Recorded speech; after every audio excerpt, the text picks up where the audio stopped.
Hello বন্ধুরা, তোমরা সবাই কেমন আছো? আশা করি ভালো আছো। তো বন্ধুরা, আজকে অনেকটাই লেট হয়ে গেছে কাজ করতে। তো বেলা গড়িয়ে গেছে। তো এখন আমি কাজ সারছি। তো এখন আমি ঝাড় দিচ্ছি। ঝাড় দিয়ে তাড়াতাড়ি ঘরটাও মুছে নেব। অনেকটাই বেলা হয়ে গেছে, কাজটা আমাকে শেষ করতে হবে। তো চলো আমি কাজ করতে থাকি আর তোমরা ভিডিওটি দেখতে থাকো। ভিডিওর শুরুতেই সবাই লাইক করে দিও, আর ভিডিও শেষে তোমাদের একটা ছোট্ট কমেন্ট করো। তোমাদের লাইক ও কমেন্টে আমাকে ভিডিও করার আগ্রহ বাড়িয়ে তোলে। তো বন্ধুরা, আমি প্রতিদিন ভিডিও দিতে পারছি না নেটের অসুবিধার জন্য।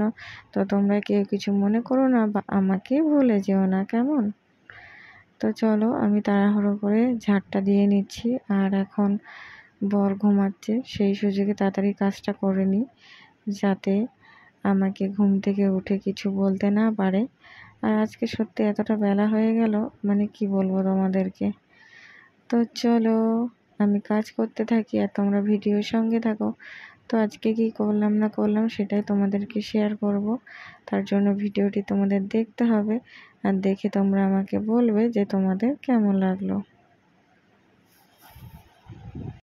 তো বন্ধুরা, আমাদের এখানে প্রচণ্ড পরিমাণে গরম পড়েছে, জানো তো। তো তোমাদের ওখানে গরম কেমন পড়েছে অবশ্যই কিন্তু কমেন্টে জানাতে ভুলবে না।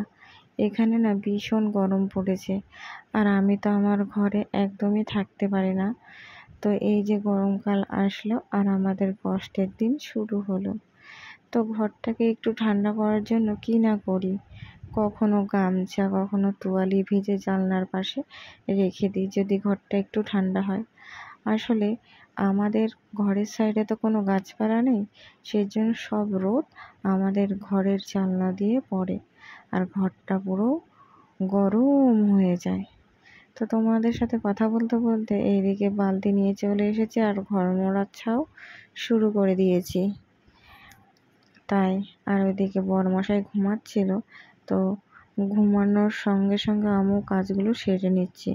নয় যদি দেখতো যে বেলা শেষে এই কাজগুলো করছি, তখন নয় একটু বকাই দিত যে এত বেলা কেন হলো। আসলে কটা মাল ছিল সেলাইয়ের কাজ, অনেক দিন ধরেই করিনি, সেটা ডিউ ছিল।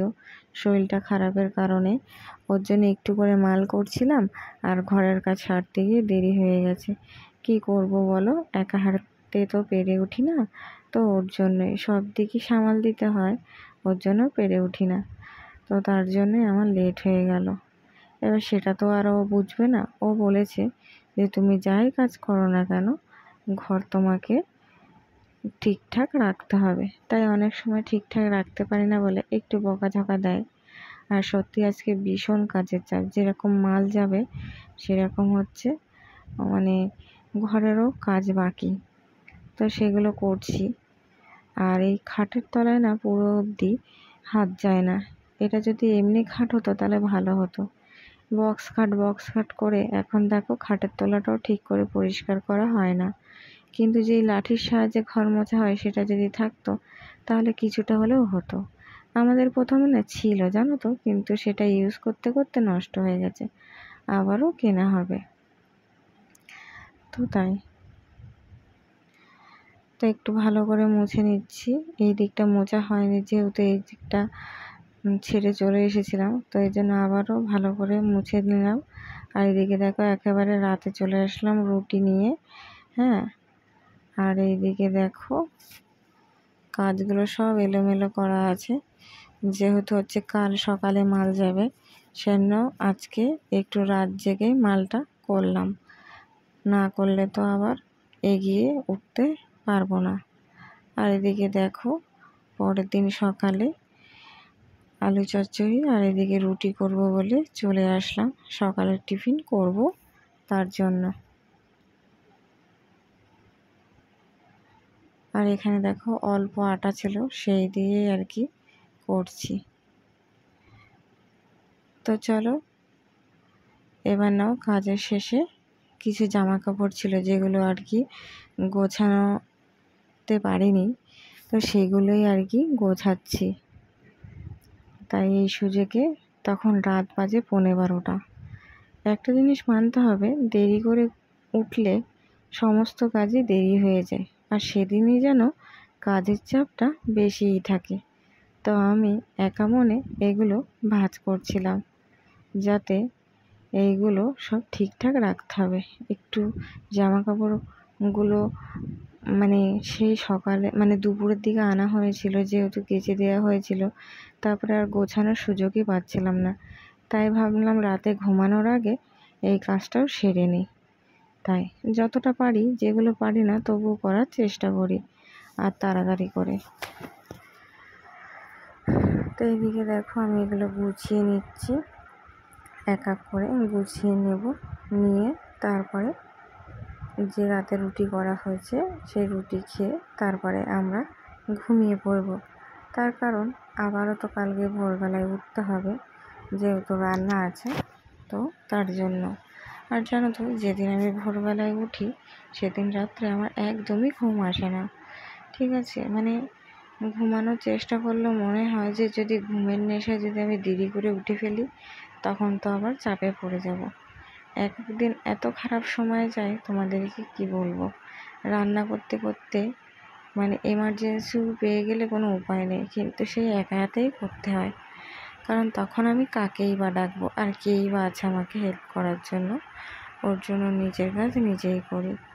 আর এত পরিমাণে ঘুম পাই, মানে নিজেই তখন নিজেকে সান্ত্বনা দিই, একটু কষ্ট করে থাক বাবা, তারপরে হচ্ছে রান্নাবান্না হয়ে গেলে তারপরে তোকে রেস্ট দেবো। তো এটাই করি। আর সত্যি আমি একবার সকালে ওঠার পরে ঘুমাতে চাই না, কিন্তু ওই যে আগের দিন রাত্রে ঘুম হয় না, এর জন্য ঘুমের ঘাটতিটা থেকে যায় আমার মধ্যে। তো তার জন্য আমাকে ঘুমাতেই হবে, কোনো কিছু করার নেই। ঘরে গরম, ঠিক আছে, কিন্তু তাও মানে একবার চোখে ঘুম আসলে না কোনো কিছুই মানে চিনি না বললেই চলে। ভীষণ ঘুম, আর আমি ঘুমাতে খুবই ভালোবাসি। আর কি করব বলো। আর এদিকে কাজের ফাঁকে ফাঁকে একটু জল খেয়ে নিচ্ছিলাম, কারণ কাজের ব্যস্ততার কারণে জল খেতে তো একদমই ভুলে যায়। তো দেখো বন্ধুরা, দেখতে দেখতে সামনে পয়লা বৈশাখও চলে এসেছে, এখনও নিজের জন্য সেইভাবে কিছু কেনা হয়নি। আর এই বছর কাউকে কিছু দিতে পারছি না বলে মনটা সত্যিই খুব খারাপ। কাউকে বলতে এটাই যে ছোট যে বাচ্চাগুলো আছে তাদেরকেও দিয়ে উঠতে পারলাম না, এতটাই চাপের মধ্যে দিয়ে আছে। ওর জন্য ভীষণ পরিমাণে মন খারাপ। জানি না ওই দিনটা আমার কেমন কাটবে, তবে চেষ্টায় আছি। আর সামনে তো নীল পুজো আসছে, জানি না সেটাও দিতে পারবো কি না। যদি দিতে পারি অবশ্যই তোমাদেরকে শেয়ার করব। তো এই কাজ করি আর এই জিনিসগুলোই ভাবি। আর ওইদিকে জানো তো, কাজ করতে করতে যদি গান শোনা হয় তাহলে কিন্তু কাজটা অনেকটাই এগিয়ে আসে। আর তোমাদেরকে কিছু একটা বলতে চাই, সেইটা নয় পরে অন্য কোনো দিন বলবো। এটা হচ্ছে একদম আমার নিজের কথা। সেই কথাটা বলে আমি তোমাদেরকে খুব তাড়াতাড়ি জানাতে চাই। আর আমি সব কিছু তোমাদেরকে শেয়ার করে নিজে খুব আনন্দিত পাই, জানো তো। আর কি বলবো, তাড়াতাড়ি করে গোছানোর চেষ্টা করছি। আর সব থেকে বড় একটা কথা, যেটা না বললেই নয়, আর বলেও পারছি না, জানো তো। তোমাদেরকে কোনো কিছু না বলতে পারলে বা না শেয়ার করে আমি শান্তি পাই না।